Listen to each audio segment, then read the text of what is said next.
today I want to talk about 5 superfoods that you can use that will play a big role in your health in perimenopause. Introducing the Perimena Bliss Podcast, a show dedicated to unraveling the mysteries of achieving optimal health naturally as you transition into perimenopause and menopause. Get ready to join your host, Dr. Seth Yates, an experienced naturopathic doctor, acupuncturist, and kinesiologist, as he shares his wealth of knowledge acquired from over 40,000 patient visits and 15 years in working with perimenopausal females. Welcome to the Perimena Bliss Podcast. This is Doc Yates. Welcome to the Perimena Bliss Podcast, brought to you by perimentalbliss.com and ablehealth.us. And today I want to talk about these 5 superfoods, and some of them are more like food concepts as opposed to like, this is this one food, go to the grocery store and get it. So 5 superfood concepts. And the main reason is that I have a lot of clients that I guess I would label as foodies. So, and I completely relate to this because there's so many times it's nice to think about how can I get these benefits from food, because honestly, I don't want to buy any more supplements. I don't want to swallow any more pills. So let's talk about 5 superfood concepts that you can start integrating into your diet to get these benefits.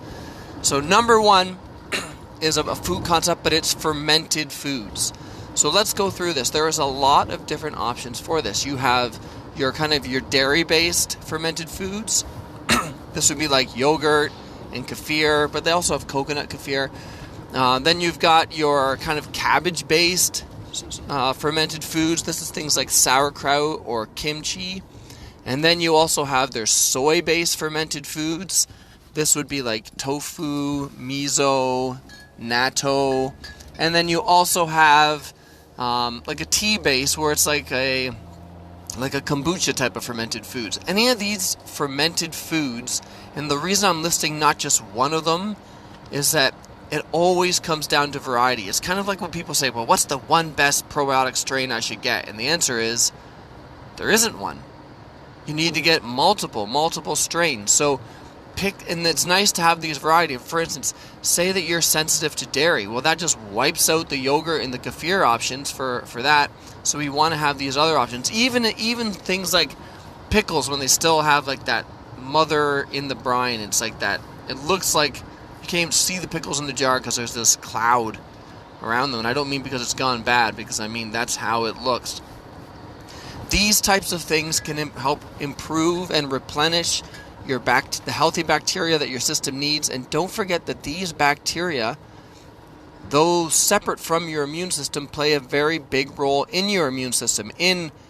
They play a role in how they help displace other problematic bacteria. They play a role in the actual things that they secrete, and how that affects your immune system, how that affects your actual mood, how it can affect your weight.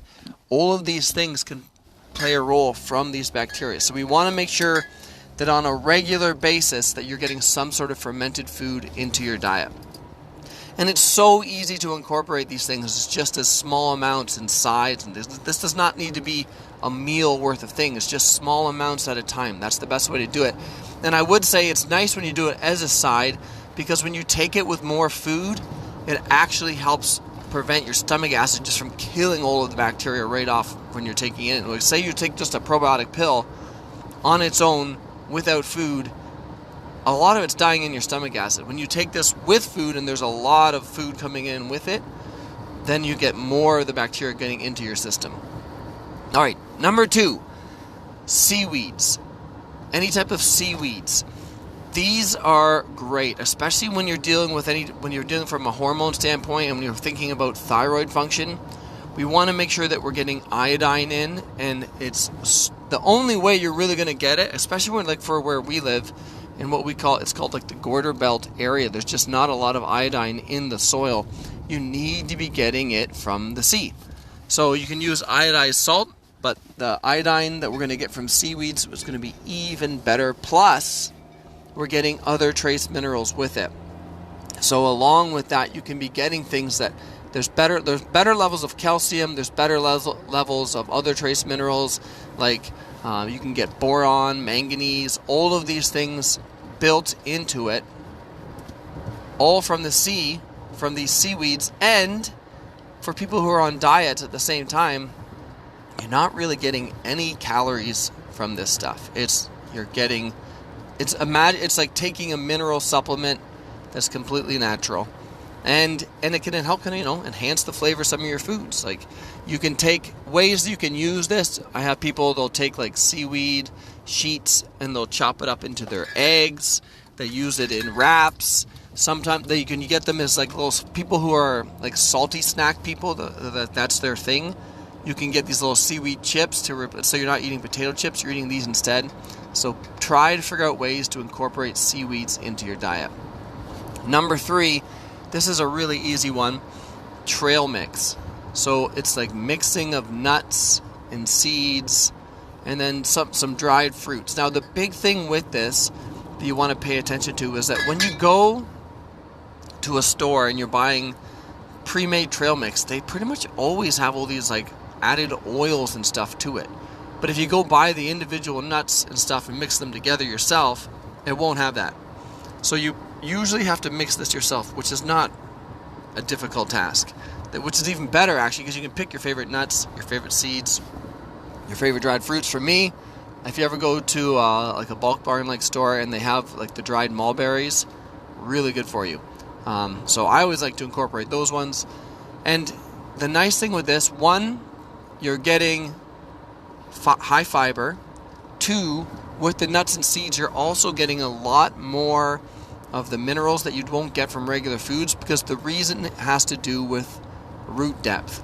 Trees and a lot of things that have seeds, the bigger the tree and the type of plant, the bigger the plant, the deeper the taproot, the more minerals it's pulling up. Something like, that you're getting from a regular farm like corn, very shallow roots, and therefore they're not getting into the deep soils. And since they're not putting these minerals back into the soils from regular farming practice, there is no of those minerals to pull up other than the standard ones that they add, like an NPK. So we want to make sure that you're getting these into your diet. They also have healthy fats built into them. The only thing you have to be aware of when it comes to trail mix is just don't overdo it, because it is very, while it's very nutrition dense, it's very calorie dense too. So if you're trying to actually lose weight but you're pounding down like handfuls of nuts and seeds all day, you're going to be consuming more calories than you're burning. So incorporate it in. Save those for when you're snacky, and it would be a time when you would normally have something that's not great for you. That's when you want to have the trail mix. Okay, the 4th thing for a superfood I want to talk about is broccoli sprouts. Broccoli sprouts, they have something called sulforans in them, and these things are amazing. So in terms of its ability for detoxification, for immune function, and they use them for anti-cancer, it consistently works. And I can actually attest to that. I've had clients who have had basal cell carcinoma, one was right on their nose, one was on their ear, and I had learned this from an older herbalist. And you actually just take the sprouts and you grind them up, and at nighttime when you're sleeping you put them right on that and you sleep with it on it. And I've seen both of these cases where it actually disappeared. Now, full disclaimer, I'm not saying don't do any other treatments. I'm not saying that this is the cure-all.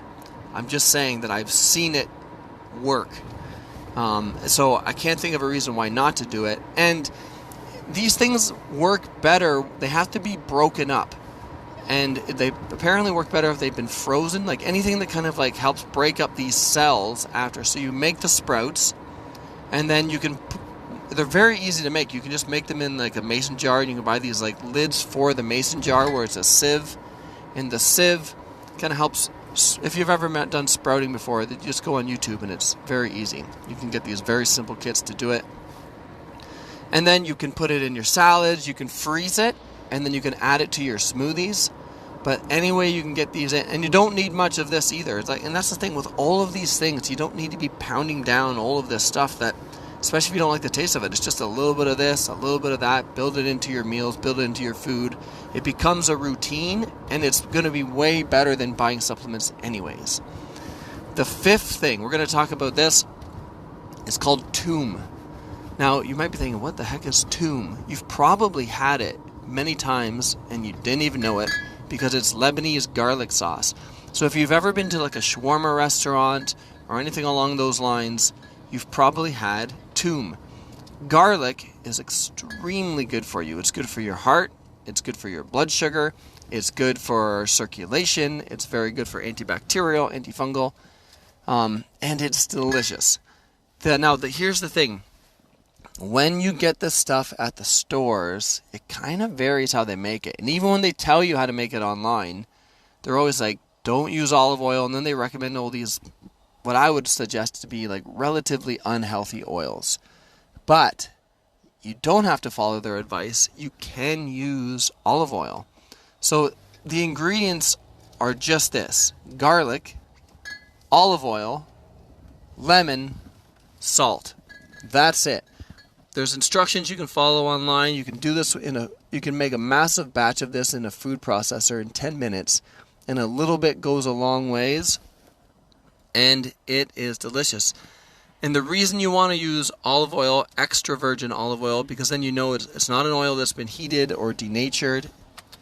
It's still very good for you. And olive oil has its own set of health benefits. Like when you think about the Mediterranean diet and the benefits that it suggests and shows in studies for heart health, they talk a lot about olive oil, they talk a lot about garlic, and they talk a lot about fish. So seafoods, healthy vegetables. So you can take your fish, you can take your vegetables, you cover it with this delicious garlic sauce, and it's a win-win. It tastes great, and it's amazing for you. So these are some things that you could start. So let's just go a quick review. You've got fermented foods, seaweeds, trail mix, broccoli sprouts, and Toom made with olive oil. So these are some amazing foods that you can start incorporating into your diet to get benefits for your health right now. This is Doc Yates. I hope this was helpful, and I'm signing off. Thank you for tuning in to the Paramena Bliss podcast. Don't forget to hit the subscribe button and visit paramenobliss.com for more valuable information on how you can thrive during your transition through perimenopause. Join our community of like-minded women who are dedicated to achieving optimal health naturally, and stay up to date with the latest tips, tricks, and advice from Dr. Seth Yates. And we'll catch you on the next episode of the Paramena Bliss podcast.